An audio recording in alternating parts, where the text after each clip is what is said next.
Welcome to this episode of Against the Mountains of Madness. I'm your host, Jason, and joining me as usual is our other host, John C. Wright. Good day. And today we're going to be talking about the revolt against reason, where the modern world has gone insane. So, John, the revolt against reason. I don't know if it'd be fair to say the modern world. It's been going on for quite a while, but the revolt against reason. Let us say that it culminates in the modern world. That's true. Because I do believe there's a difference between previous types of insanity that afflicted mankind and this one. Because this seems to me to be a philosophical and theological insanity, far worse than anything that's happened before. Previously, That's true. People who were, let's say, unorthodox, people who were heretical, people who were in rebellion against the worldview of the culture around them, did not reject logic and reason as the reason for their worldview. They didn't say the universe was irrational and incomprehensible. They tried to come up with usually a non-orthodox person tries to come up with a theory or a worldview that is different from the orthodox, the mainstream, and is rational. It makes sense on its own terms. Yep. But there's something in the modern day that started, I would say, around the time of Immanuel Kant, though it has its roots back with the nominalism of the Middle Ages, as most evils in the West do, which has led us to a complete break with sanity, a complete break with reality. Basically, what goes on is, in the modern day, you will probably hear it as a commonplace, an assumption merely referred to and almost never explained, that in economics you can consume goods before they're produced, that in politics one glorious leader can represent the will of the collective people, and that rights are collective rather than individual. In theology, you will hear that there's no God and no order to the universe. In physics, you will hear that objects at a submicroscopic level don't have persistence of existence, but merely exist as a cloud of probabilities, and can be both extant and non-extant at the same sense and the same time. That logic is a human construct, that in biology you'll hear that sex is a human construct, that there's no such thing as hens and roosters, that these things are all psychological impositions. Of course. That in ethics, every man is his own judge and jury, that there's no such thing as an objective truth, and in aesthetics, that beauty is in the eye of the beholder. So all these modern ideas make it so that everything, but particularly ethics, is a matter of one's personal opinion, and reality is optional. You'll hear the word truth spoken of in the plural, as if there are many truths, each man having his own.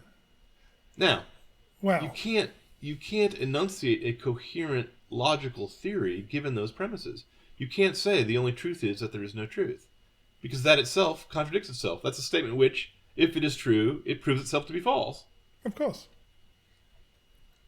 But in their defense, most of their thinking would not be half as useful as it is if it had to be consistent.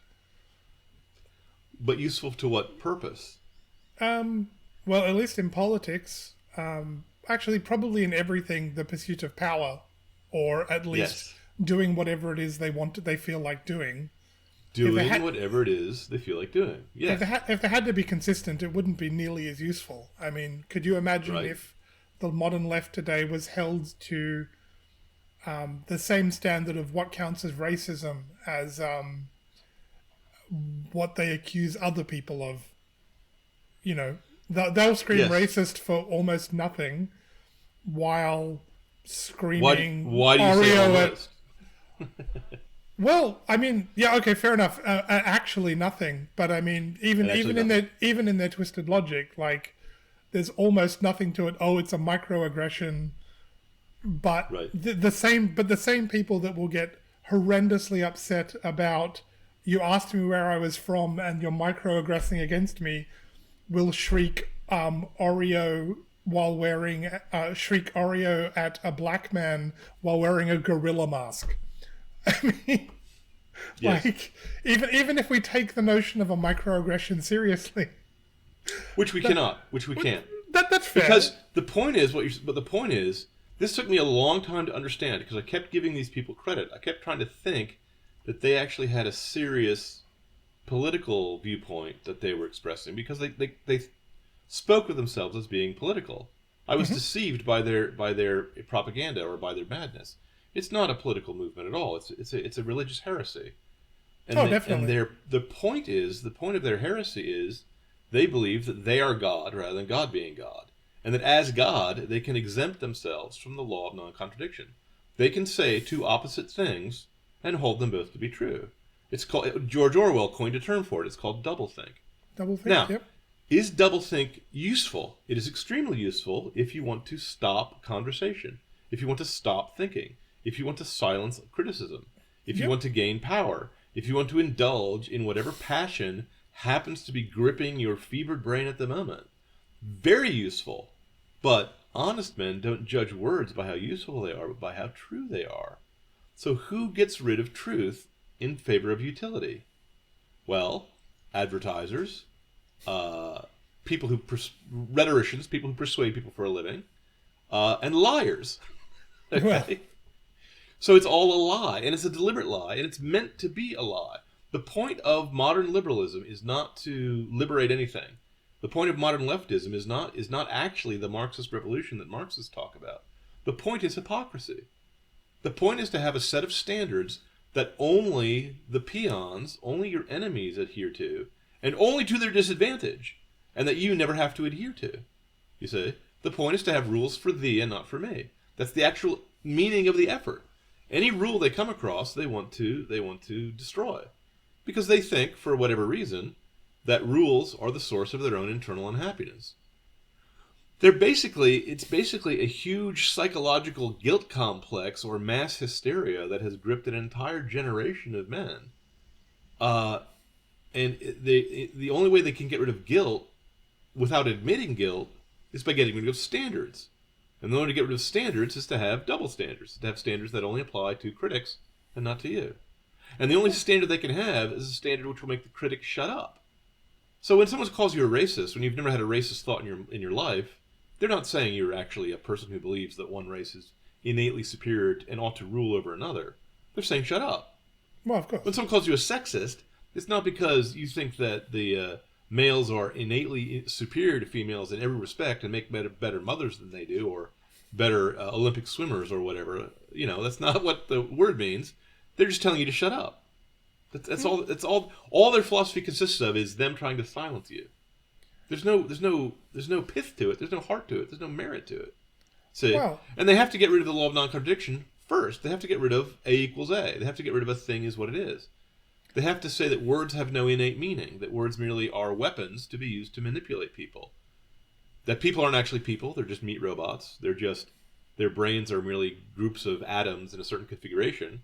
And if you can use your words to change the atom configuration in someone's, ear canal leading into his prefrontal cortex, then more power to you. To them, it's all about power. See?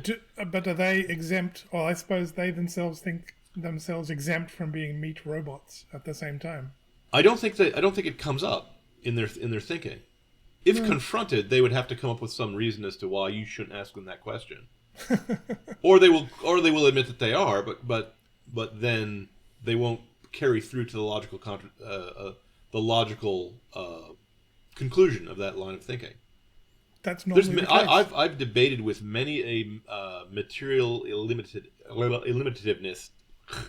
I've talked with many materialists for a long time, naturalists, or people who think that everyone's a meat robot. Mm-hmm. And whenever I say, as a robot, I will say I confess that what you're saying is correct. You are not a robot, but I am. Therefore, if you have any disagreement with what I'm thinking, you have to talk to my programmer, not with me. Because if I'm a robot, I can't change my own programming. Of course. And so I just tell them, yes, I agree, but I don't have the proper chemicals in my brain to be a determinist. So I'm programmed to think of myself as a human being, not as a robot. I have no choice about the matter because I have no free will. And none of them concedes the point. None of them agrees that that's a perfectly reasonable stance for me to take, giving their premises, because of course they don't actually adhere to their premises. Telling someone that he is In philosophy, a real philosopher, if he comes up with an axiom or an assumption, and he follows through to its logical conclusions and comes to a result, and the result is absurd, will then say, unless there's an error in my logic, my assumption is absurd, and will change his assumptions. But an anti-philosopher will do the opposite. An anti-philosopher will take an absurd assumption that he picks for some emotional reason, some reason having to do with some sin or insanity or that's afflicting his mind. He'll follow it to an absurd conclusion, and then he will grant the conclusion. He'll simply grant the absurdity, and refuse to change his mind, and evidence no longer means anything to him at that point. They reject reason at every level of reasoning, in other words. It wasn't this way at first. At first it was only in small things. But in the same way that one lie requires bigger and bigger lies, and one crime requires a cover-up, and then the cover-up requires a cover-up on top of it, illogic in philosophy and heresy in theology requires additional heresies and additional illogic that spreads. It all comes apart. Now, it comes apart, but having it together, having it be coherent is not one of their goals. I don't think all these people are liars. I think they're suffering from a type of insanity where the way some people are colorblind, they just simply can't tell whether something's true or false. Those words don't mean anything to them any more than they would mean it to someone who is in a dream or hallucinating on drugs. I think that the thing is either comfortable and useful or uncomfortable and not useful. And so they shout the words that are comfortable and useful, and they ignore the words that are not. Let me return to an earlier point you made about microaggressions. Oh, yes. Please notice that in their system, in the leftist system, the world is divided into oppressors and oppressed, and they're always the victim. Now, of course, if they actually believed they were the victims, they would act like victims. For one thing, they wouldn't talk back to you. If they actually thought you were going to shoot them through the head if they disagreed with you. I once was at a science fiction convention with a fellow science fiction writer who I otherwise respect, but I lost some respect for him when he boasted about how he was making fun of some political figure, might have been George Bush, I think, who was their Hitler at that time. Yeah. And he talked as if he expected the Secret Service to kick down his door. Well, the only person whose doors are being kicked down by the Secret Service these days are conservatives, are Republicans, are people who are protesting abortion mills. They're not kicking down the doors of communists. They are the communists. Yeah. Okay? So he thought he was so brave for defying the establishment without ever noticing that he was the establishment. In the establishment, yes. He was a lapdog of the establishment. Okay? Now, how would you get into a mindset like that? Well, here's how. If you believe that there's a glass ceiling that women can't rise above, why is it that the ceiling is glass? Well, because it's invisible. But you can see it even though other people cannot, because you have the special inner knowledge of how the world really works. You actually know that the game is rigged and that life is unfair. And it's unfair, and it's made unfair by the patriarchy. Okay, it's made unfair by a conspiracy of whoever's in charge. The Jews, the capitalists, the white man, the Christians, whoever it is, whoever you're going to pick as your scapegoat. Okay? And you realize, since you're enlightened above your fellow man, you realize that things that don't seem to be an aggression, such as asking someone where he's from, instead of being a polite icebreaker to start a conversation, is actually a threat. It's actually violence, disguised violence. But you can penetrate the disguise because you're one of the enlightened ones. You can see the reality that the game is rigged and the life is unfair.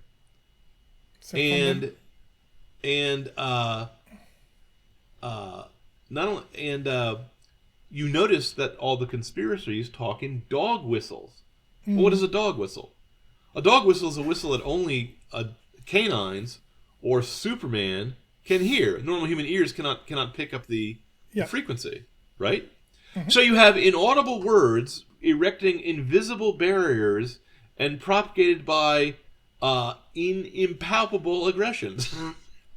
So you need to have ESP. You need to be able to see beyond sight and hear beyond hearing and have your feelings be so sensitive that you can feel things that are impalpable in order to detect The conspiracy.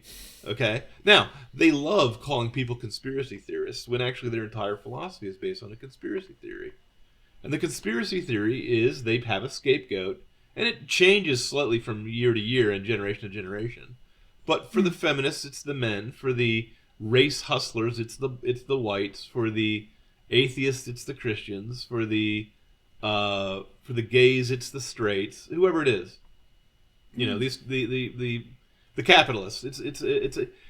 They take their marching orders from Karl Marx.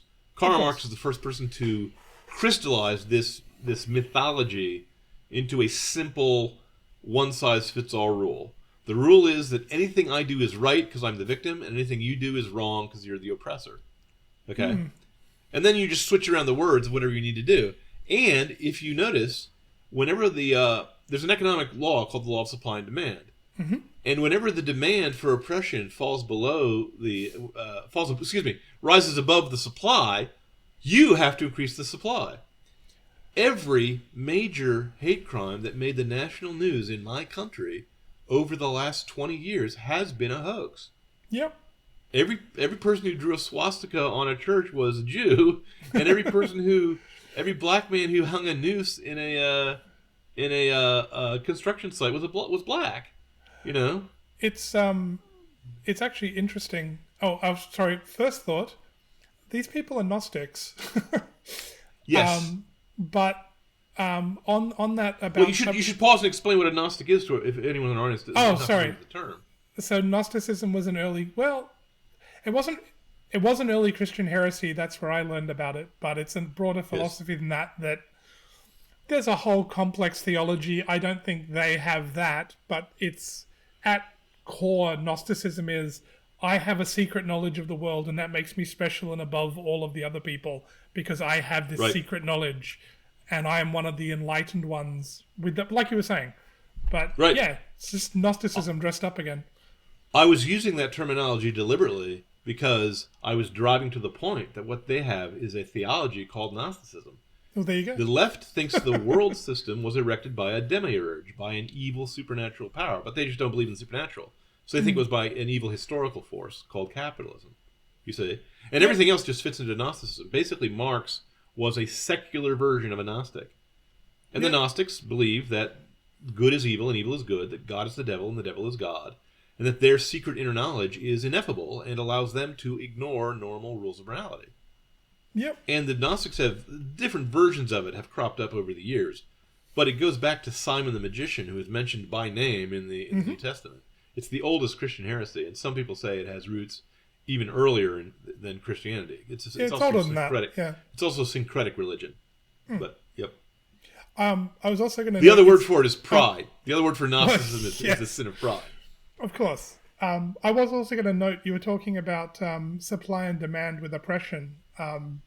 That's been noted. There have been studies done on that, I believe, where as the actual oppression is dealt with, and because I mean, in the US, you had real things like the Jim Crow laws that said, and you had real either official or unofficial government policies that said certain people couldn't be employed in certain jobs and things like that. Sure. And this is genuinely oppressive, and this is genuinely evil. But as these things go away, the demand for oppression and needing to perpetuate these groups that are all about it evaporates. They will tend to find more and more slight things to get upset about because there's nothing real. I once heard a black actor in a show that I liked, a guy I admired for his acting talent, who was this tall, broad guy who mentioned seeing a little old lady getting nervous around him because she was alone in an elevator with him. Yep. And he blamed her racism for that. And I was like, dude, don't you know any women? Don't you know how tall men are? Yeah. I mean, there are other reasons why a person might be nervous around you, because you're kind of an imposing figure. Yes, you're large and intimidating. I mean, Now, the first time I ever heard the theory that being colorblind, that is to say, judging every man by his merit rather than by his skin color, was an act of oppression because it didn't take into account the particular suffering of the oppressed, was spoken to me at a convention where this young, attractive black woman who was a graduate from a school more expensive than my school, who made more money than I did, and who had a higher position on the social totem pole than I did, telling me that if a person is judged by their merits, that it's unfair. So I just sat there and I thought, well, wait a minute, you're actually above me in the social totem pole. How come, if it's unfair, are you saying you got your position unfairly? Do you ever apply your own standards to yourself? No. And the answer is no. That's the whole point of the revolt against reason. Is that they do not ever apply their own standards to themselves. I mean, the point of hypocrisy as a goal is to have no standards. The point of being a Gnostic is to make yourself God. Of course. There's also a heresy called pantheism, which, excuse me, for Christians it's a heresy. There are other religions that have a pantheistic elements to them, like Hinduism, which just says everyone is God. And Robert Heinlein wrote this up in a book that was not called Stranger in a Strange Bed, although I call it that in my house because it's a book about how great fornication is and how wonderful. In the same way that Ayn Rand, writing Atlas Shrugged, wrote a book about how wonderful selfishness was, Bob Heinlein wrote a book about how wonderful fornication was. And people wonder why modern people who read books go crazy. In both cases, both of them are people who were writers who extolled and uplifted reason as a paramount virtue, but they just didn't apply it with complete consistency in all areas.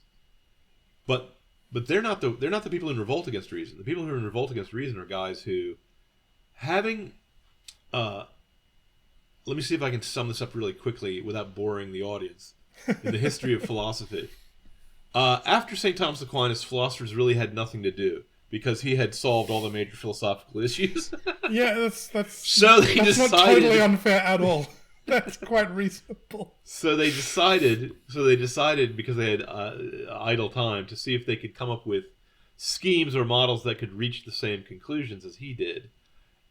During the Reformation and the Counter-Reformations, they wanted to try to divorce metaphysics from the rest of philosophy, which you can't do. You can't divorce geometry from the axioms of geometry. Okay. No. But they were trying to see if they could, using pure human reason, come up with the same conclusions that you would get if you started with theological reasoning. Descartes was one of them, and he tried to show that a man could reason his way into a belief in an omnipotent deity just through the examination of his own consciousness. And he did some clever things. So some of his arguments I think are sound. His argument to prove one's own self-existence is a sound argument, because if you don't exist yourself, then who's making the argument that you don't exist? That's a Descartesian type of thinking.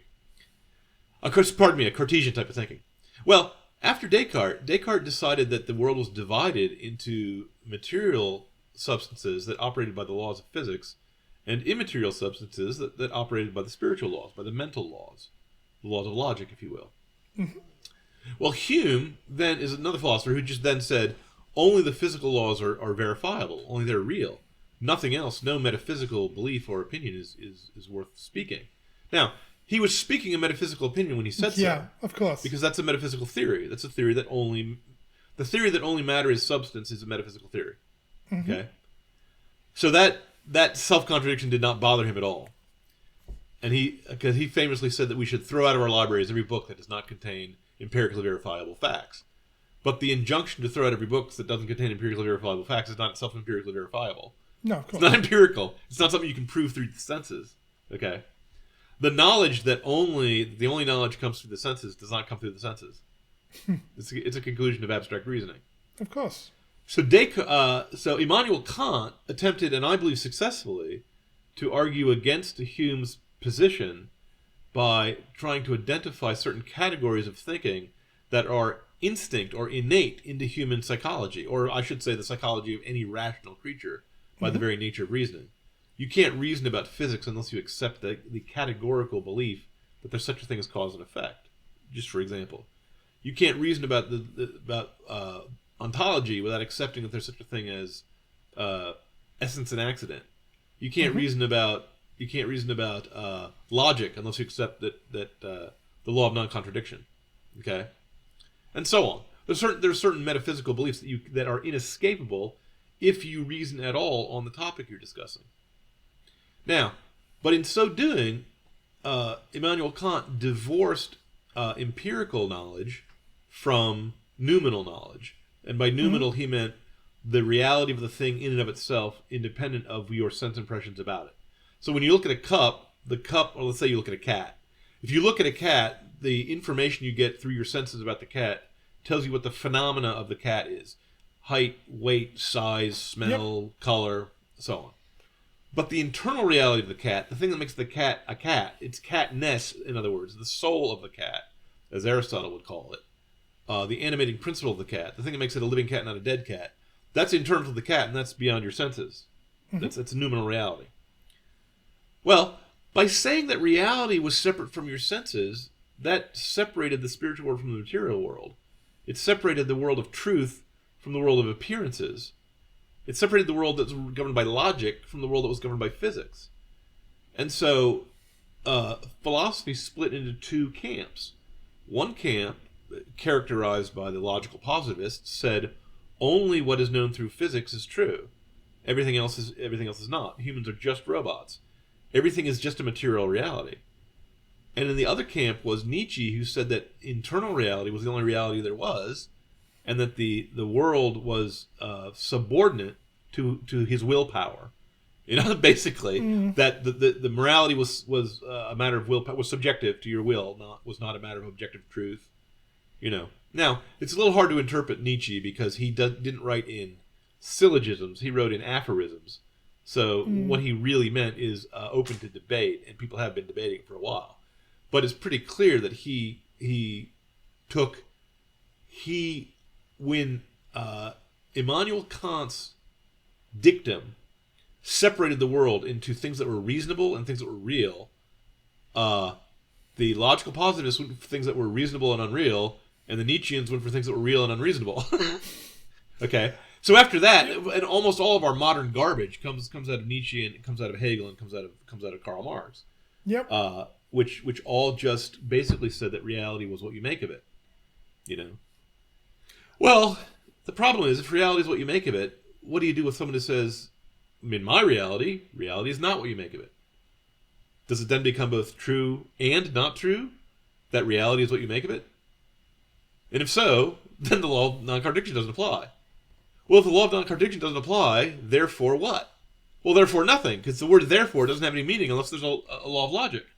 You see? Therefore, serrated banana. Therefore, whatever you like. You know, therefore, electric hot dog. It just doesn't mean anything. The words become meaningless. Well, that is, in fact, what Mao said about words. He just said they were weapons meant to manipulate the proles into urging them into the glorious revolution that will usher in the socialist utopia. Yep. I would note... just to add one line, and that's fine. They reach a logical halt state at that point. Once you have adopted nihilism is the belief that there's no overarching truth to be described. Everything is merely a narrative. Everything is merely a myth told for the purpose of mind control. Once you believe that everything is a narrative, including the belief that everything is a narrative, yeah, there's no other place to go. You can't reason yourself out of the belief that reason doesn't operate. You can't use logic to get away from the belief that there's no such thing as logic. Once you logic yourself into it, you can't get out of it through reasoning. You see? Yep. It's like voting yourself into socialism. You can vote yourself into socialism, but you have to shoot your way out of it. Yeah. You can reason your way into nihilism through thanks to an extraordinary misuse of the skeptical faculty. Yep. But once you're there, there's no place to go because you're outside of human experience. And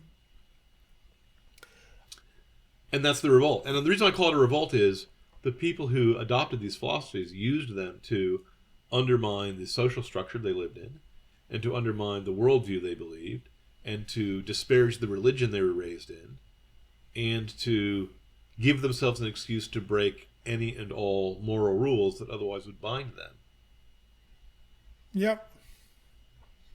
I would note, Descartes, when he split the world into things in the mind and things in physical reality, was actually trying to patch a problem that was created by, well, when they decided Thomas was wrong and they needed to get away from Thomas's very awkward, we have four causes, formal, what is it, formal material, formal, final material, and efficient. And these four causes are awkward because if you have the four causes, you inevitably, well, Thomas has five very clever arguments, well, five very solid arguments for the existence of God. If these causes are right and true, you're stuck. I've never seen his arguments refuted by people that understand them. Like, no, nor have I. I've only seen, when I was an atheist, I've seen bad attempts, but you know. When I was an atheist, I could not refute his arguments, but I could find what the axiom was that I disagreed with. Now it put me in a position where I could only say I don't know what causes this, but I did not, as an atheist, I didn't say therefore there has to be a God who fulfills this property. Well, if you see what I'm saying. Oh yeah, no, but because it's like saying what happened before the Big Bang. I mean, either it was natural before the Big Bang, in which case the Big Bang was not the Big Bang, because the Big Bang is the start of nature, or it was supernatural. Or you have to say something happens for no reason, like something comes from nothing. Now, modern physicists like to say something comes from nothing, but then they can't really define what the nothing is. It has to be a highly energetic and expansive nothing to be able to have the property of being able to bring forth the Big Bang. They proposed something as nothing, but they tried to get around the problem of we can't refute Thomas, we'll throw away formal and final causes, we'll get by on an anemic version of efficient and material causes. I think it'd be a little unfair because Descartes himself was a faithful Catholic. These people did not disbelieve in God. Oh no! I get that. They just were enamored. They were enamored by the efficiency of the ongoing scientific revolution that the church had initiated.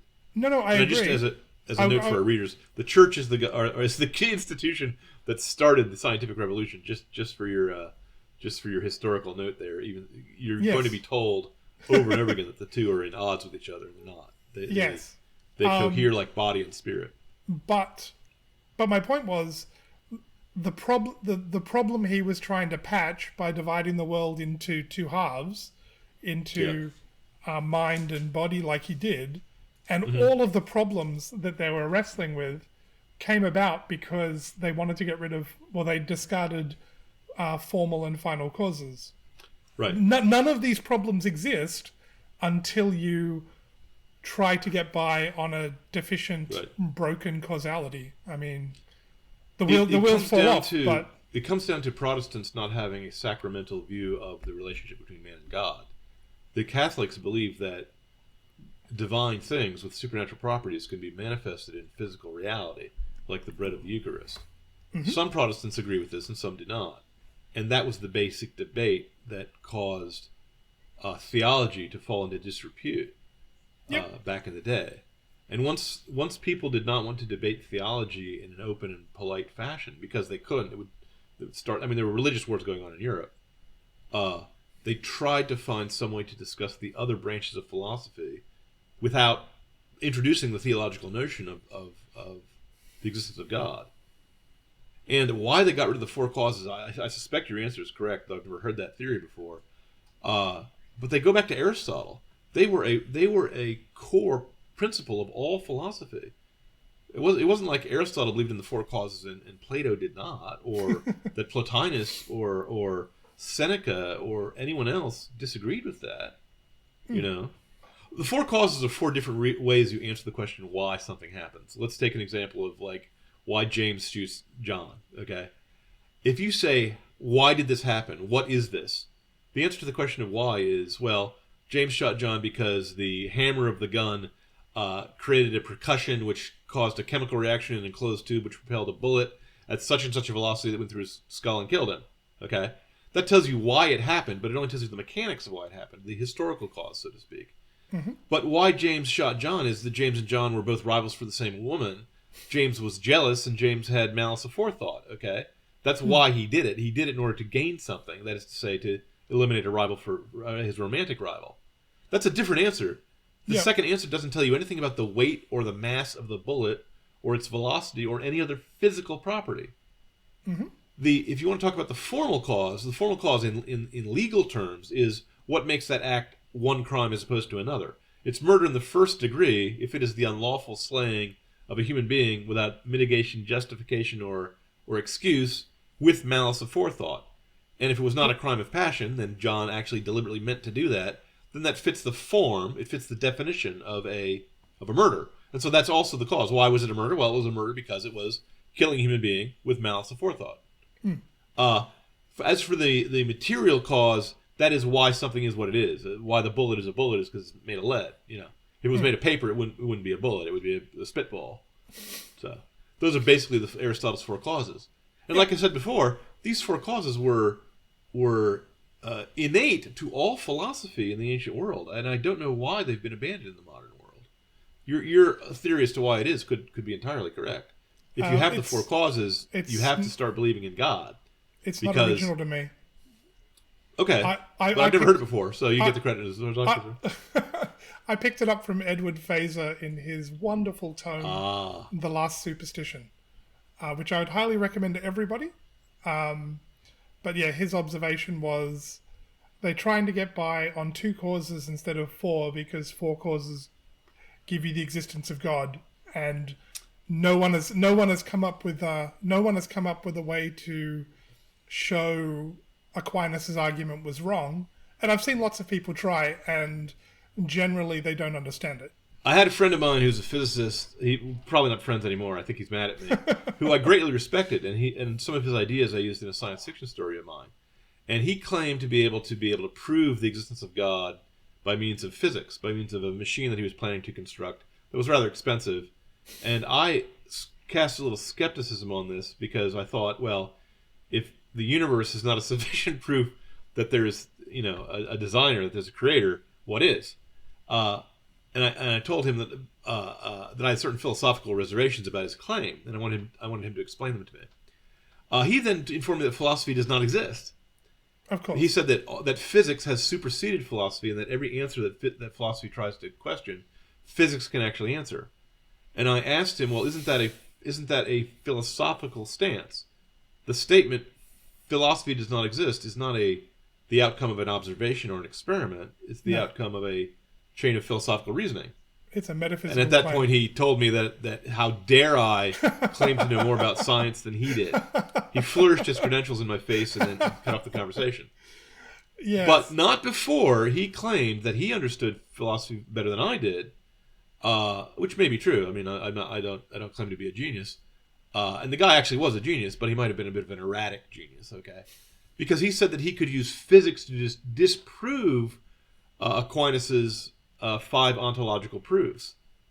And I pointed out that none of those proofs relies on an observation or an experiment for its veracity other than the observation that something exists. Granted that something exists, it has to have a cause, okay? Yeah. And if it has to have a cause, there has to be a chain of cause. That cause also has to have a cause leading to a first cause. And there can't be an infinite regression of causes because that's illogical. Mm-hmm. Any more than you can have an infinite chain of train cars being pulled without an engine to pull it. Yeah, Every car can't be pulled by the car before it. There has to be a locomotive at the beginning of the chain. Otherwise, the chain has no reason to go 30 miles an hour as opposed to 60. It doesn't have any reason for it to be the way it is as opposed to some other way, unless there's something informing it, unless there's something giving it a cause. Okay. Oh, wait, sorry. Just on that point, it's important to remember when it comes to causes, because usually when people think about it, they think of, when they think of a first cause. No, but when they think of a first cause, they think of going back temporally in time to an initial event. But sure, that's only for... No, but that's not what Aristotle meant. Aristotle meant the first cause isn't temporally back in time. The first cause is at the bottom, if that makes sense. Like an first axiom. Well, no. But I mean, it's at the bottom. Like I move my arm, and that's because nerves and muscles contract, and we can look lower, and that's because atoms are working in certain ways, and so on down. And the first cause is at the bottom of that chain, not at the beginning, if that makes sense. Like the first cause is... I think you're right and I think you're wrong. I think of Aristotle's 5 proofs, one of them is talking about temporal causality. One of them is talking about the order of accident and essence. One is talking about the hierarchy of causes. One is talking about final causes, and so on. I think you're partly right, but I think you're partly wrong. Okay. I think that there is a fundamental cause, that the existence exists is the base cause for all other causes. Yes. And that cause is as you said, not one that works in time. Existence exists throughout all of existence. Okay. And then atoms behave according to atomic properties because they have properties, because they are atoms, and so on and so forth. And then nerves and muscles likewise. So you're correct as far as you go, but I also believe that at least one of Aquinas' five causes was of changes that were made temporally, and he did believe that there was a beginning. Now, he didn't necessarily believe there was a Big Bang. He didn't necessarily believe that there was a first day of creation, which is basic Christian lore. His argument would still apply even if the universe was infinitely old and had no temporal beginning. Well, that's the important point. The first mover doesn't require a beginning to the... If you were to disprove the begin... Like, Aristotle didn't think the universe had a beginning. So the argument still works. It doesn't matter. It's not God set off a bomb and that was set off creation by lighting a fuse for... Although, if the standard model of physics is correct, God actually did set off a bomb, because the steady-state theory is no longer the standard model. But all good Christians should not bet the farm on any particular theory of physics, of course, because those are subject to change. But you're correct. That's true. My analogy of the train cars being pulled by an engine. Yeah. If you could have an infinitely long train car, one after another for as long as time, if they were being moved by something like gravity, which acted on all the cars and not because of a first temporal cause that was pulling them all. But in that case, if gravity was affecting all the cars in a line that stretches entirely across the universe, let's say, the gravity would be the first cause of the motion. Oh, no, sorry. My point, though, was the prime mover is not someone that set an event off and then went away. The prime mover, for the argument to work, the prime mover is a musician, is more like a musician, and if he was to stop playing, the music goes away. Like, the universe ceases to exist if it's not constantly kept in existence by the first cause. That was all. People don't think about it that way. The prime mover in Aristotle fits nicely into the Ptolemaic universe, where it was thought that the spinning of the outer heavens, of the sphere of the fixed stars, was because of an invisible sphere beyond that imparted motion to the whole of creation. But even outside of the Ptolemaic model, there has to be something like the laws of nature, and something like existence exists, something like A equals A, the law of non-contradiction, that sets the whole thing in motion. Now, as a Christian, I think that thing is love, that the love of God is eternal and sets everything in motion. And it also provides the final cause for all behaviors, including the behaviors of plants and animals. They're all trying to reproduce. They're all trying to live. They're all trying to get to whatever the good is that is the goodness for them. You know, they're all trying to get to some intermediate good of, like, survival, for example, survival and happiness or satiety. But there has to be an ultimate good, otherwise there's no such thing as an intermediate good, which is another ontological argument. If there's an ultimate good, there has to be a God. If there's an ultimate cause, if there's a first cause, there has to be a God. If there is a being from which beings take their being, there has to be a God. But if you're a physicist and you only want to look at nature and not with the roots of nature, you can look at the surface appearances and not at the inner reality, not at the noumena, as Immanuel Kant might with some a little bit misleadingly call it. If you don't have a sacramental view of life, then you say that bread is just bread and it has no spirit in it. Humans are just meat robots that are not animated by a soul, not animated by a mind. That mental objects are merely brain atoms, not realities that no matter whose brain is looking at a triangle, you're going to get the same properties, the same geometry is going to apply, the same logic is going to lead to the same conclusion. If you're looking at justice, killing the innocent for the sake of your own temporary benefit is not good in anyone's law code, you know.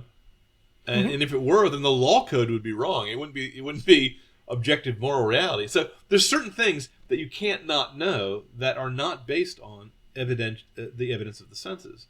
Now, the things that are based on the evidence of the senses, such as modern technology and modern physics, were so beneficial to mankind in recent years that they received immense prestige. But the rules of reason, the rules of logic, are not open to physical experiments. There's something you have to assume before physical experiments have any meaning. And so consequently, they fell into disrepute. You see?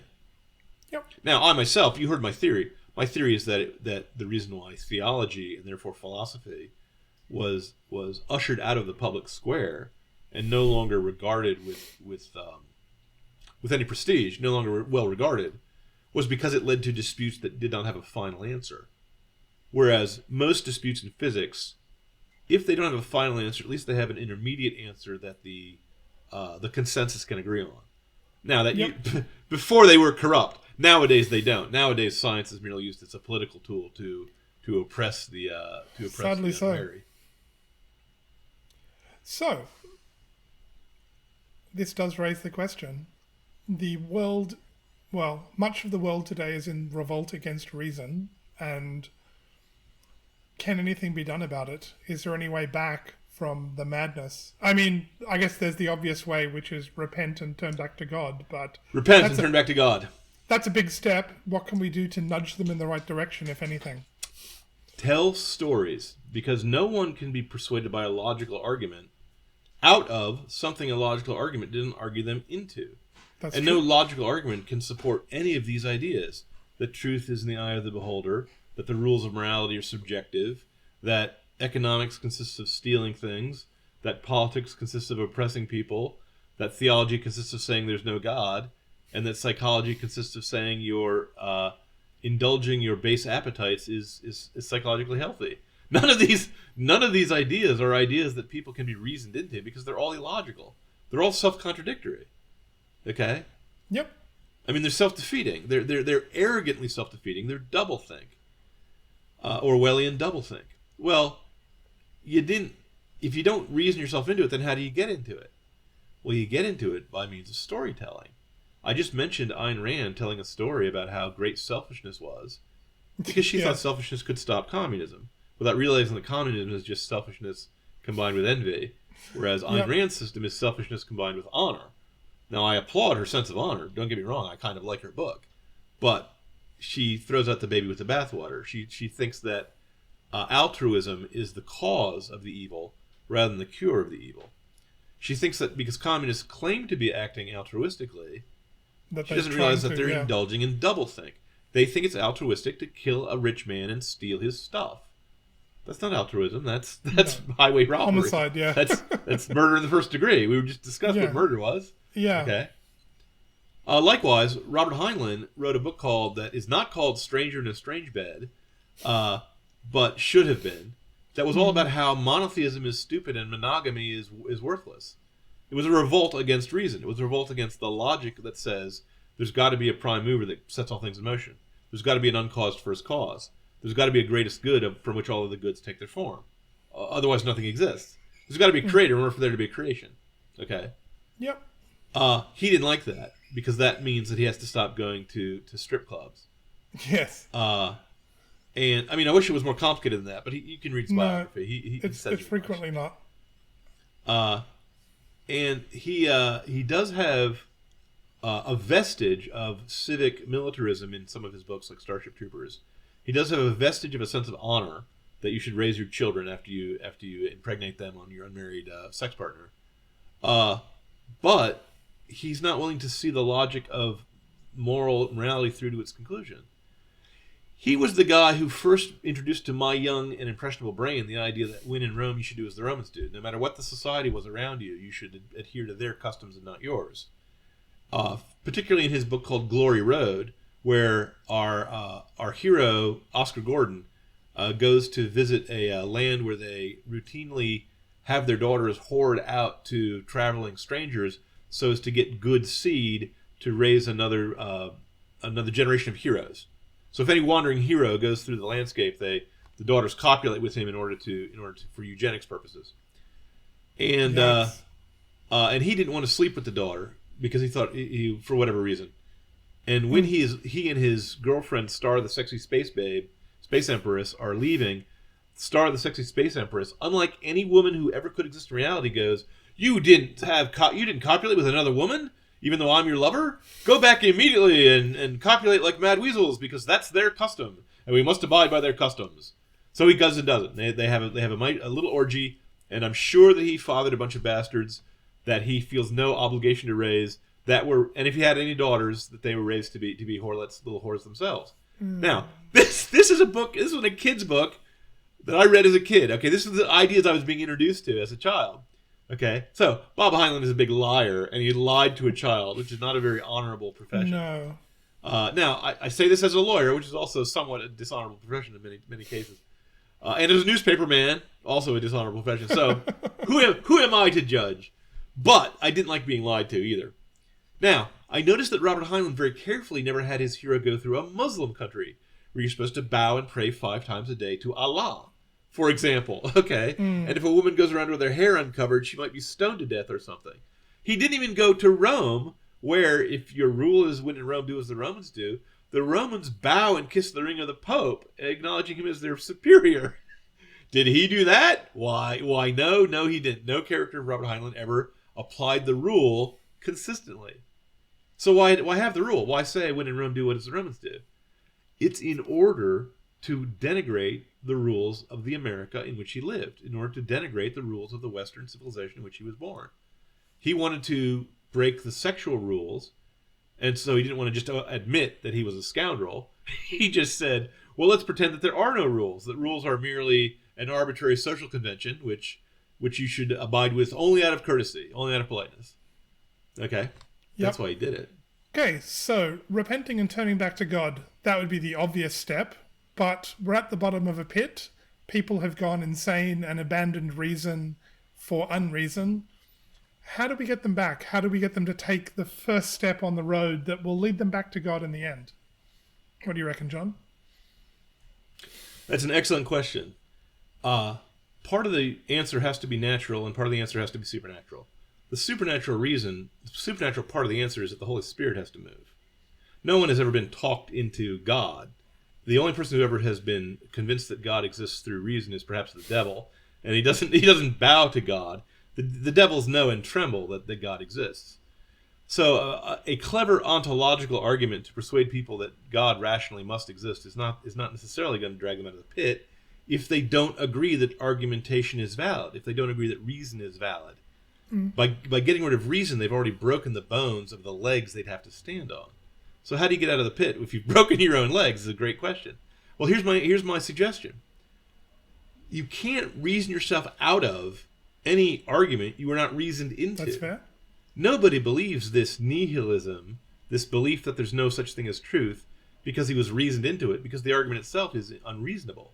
No one was ever reasoned into Marxism by economic reasoning, because Marxism makes no sense economically. You can't get something from nothing. There ain't no such thing as a free lunch. And you can't consume goods before you produce them. No one was ever reasoned into believing in the collectivist view of natural rights, for example, that I have natural rights but you don't because my nature is better than yours because I'm a Gnostic. No, that's not a rational point of view. That makes no sense. No one even says that out loud. It's just their pride talking. It's just their emotion talking.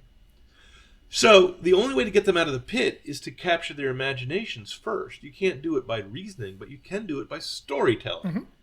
Because all of these people were told a story, were told a myth that they liked better than the myth of the Western civilization, which is the myth of Christ, the story of Christ. They were told a myth that goes something like this. Mankind evolved from apes, from an ape to an ape man, to a modern man, and then to a superman, and to a spaceman, to a star child, to a god. That the weak will fall by the wayside and the strong will get stronger.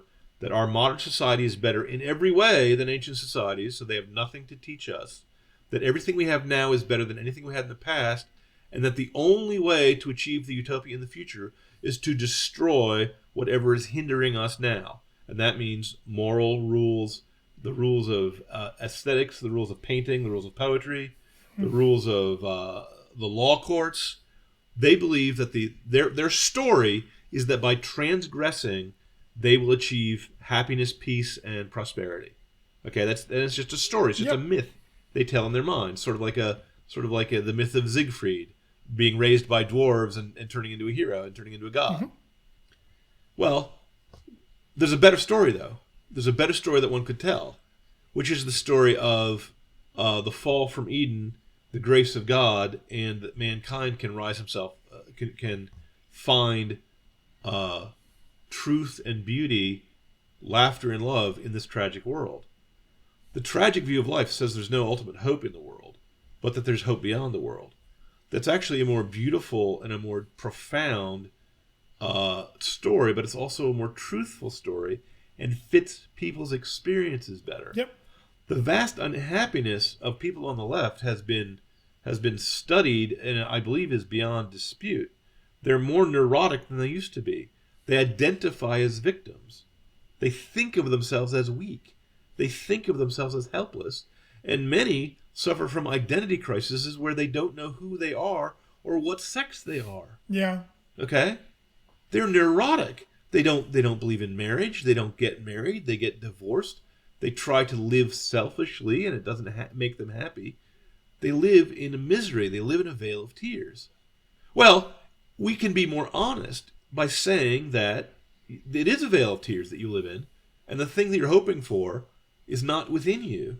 You are not a god. You cannot make yourself happy. You cannot rewrite the laws of reality. You see?